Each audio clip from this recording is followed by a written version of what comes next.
Oakland in the 1970s, I guess you could say it's a lot like it is now. Very segregated, a lot of police brutality, a lot of racial issues, a lot of division between the law enforcement class and your everyday working class people. Have liberties, all the people don't have freedom, all the people don't have justice, and all the people don't have power, so that means none of us do.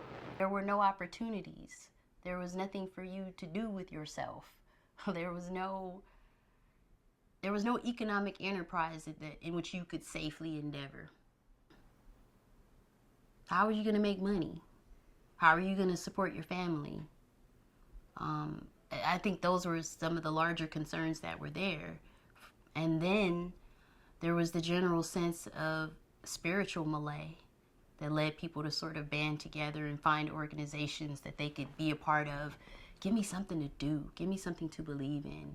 Give me somewhere to put my energy, because it's just these streets. It's just this block. It's 98th and D Street, you know.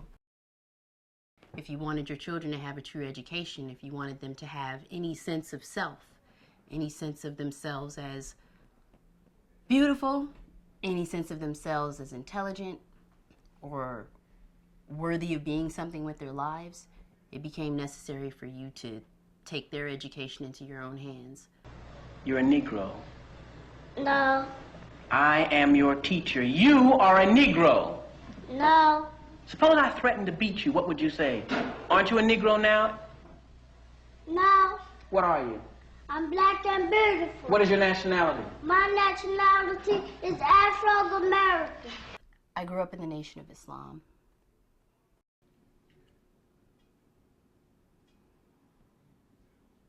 Honorable Elijah Muhammad taught us.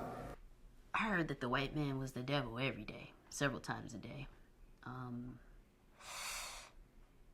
don't know. I can't really tell you what I heard more than that.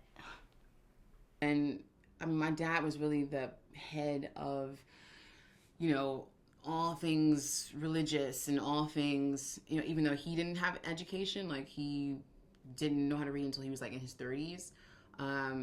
He became really, really obsessed with knowledge, but a specific kind of knowledge. And that kind of knowledge was Islamic or religious, always. Yaqub, when he became 18, he went to work. And he started teaching and getting followers there in Mecca. Yaqub was a scientist. He lived over 6,000 years ago. He conducted genetic experiments. He created the white man. Yaqub wanted babies. If a real black child was born, the object was to kill the black and save the lighter child. Everything we learned kind of was sewn back into the fabric of this is why we're where we're at. This is how we're not able to become better. This is because the white man does this. We were living in a 2-bedroom apartment for probably tops at any time like 11 people. And no backyard, no front yard.